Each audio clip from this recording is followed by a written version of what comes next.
Hey, good afternoon everyone, it's Tractor Man 44 here. Now when I did a little video on this 36 Chevrolet dump bed mounted on this late 40s, early 50s Dodge truck frame, had a couple of people actually suggested I show the actual underbelly. So we'll take a little bit of a closer look at the hydraulic cylinder, hydraulic pump, and how this thing works.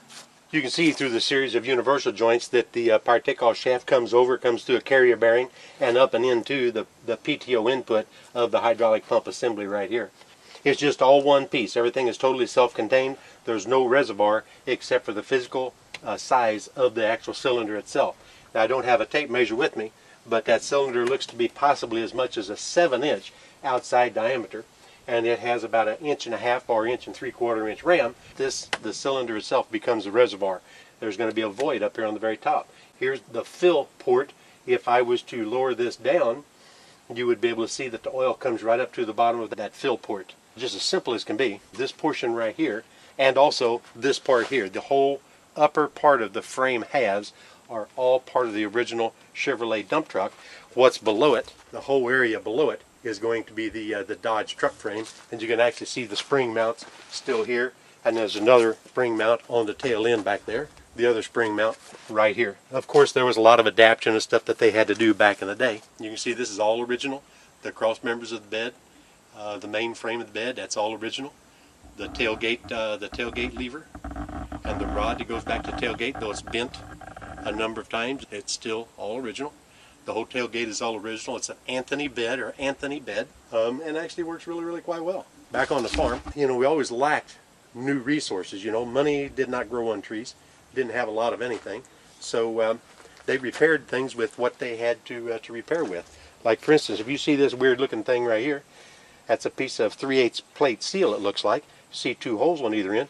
Well, you know what that is? That's a hammer out of an old hammer mill. You had the mounting bolt through this right here, and they would pivot as the hammer wheel would go around, and with a whole series of them side by side that would intersect with others that would go in between, and it would beat the grain, beat the corn, beat the whatever into pulverized food, for the cattle and for the hogs. So whenever one end would kind of round off and become worn out, you would just interchange it, use the other end until it got dull. When all the edges rounded off, of course, it became less effective, so they would use it as repair parts. They had to cut that cross member of the frame off to allow the rerouted power takeoff shaft to go through there, and then to reinforce that again, they put that hammer mill hammer in there. And you can also see right here, this is a part of a perimeter off of an old buggy rim or wagon wheel. You can see there's a bit of a curvature there. So that just happened to fit their needs. There was a scrap wheel laying there in a blacksmith shop, so they stuck that on there. You got pieces of galvanized pipe, another piece of galvanized pipe, and a J-hook inside here. This here is a broken coupling off of the old Iron Mountain Railroad that passed right by the old farm. Like I was saying in one of the comments, many of the conductors lost a hand whenever they would be reaching down between the train cars as the train cars would back in to hook up, because this would have to back in, and a latch would drop down here, as well as another latch on the front car would latch into there, and a lot of times these would slip out of their hands and they would really damage the guy's hand or cut their hands off. A lot of people lost hands because of that. I'm sure that they had some type of a tool to hold that, but not everybody was that careful, and not everybody used the tool.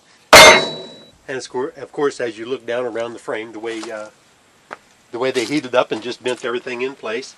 This is part of the Dodge frame. All we had was an old 300 amp Lincoln arc welder with cutting rods that we could fabricate things with. So it's a little crude, a little rude, but you know what? It sure has done the trick. Getting ready to go ahead and park this trailer, I noticed something I need to point out to my buddy Dave up at RCAF Polar Express. Old Dave is a Canadian, and he's really a cool guy. Y'all check out his channel. He's got a lot of innovative ideas, and boy, he's an awesome painter.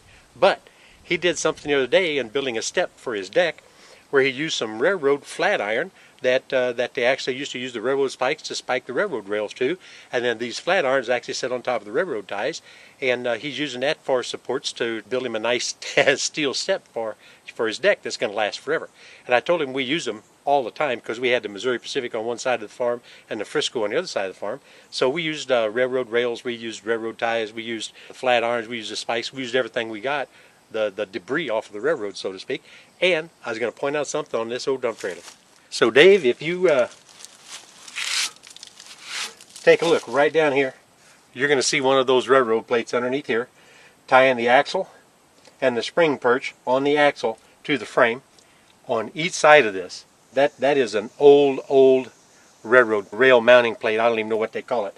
But there you go, Dave. I just happened to spot that, and I could not complete the video without turning you on to that.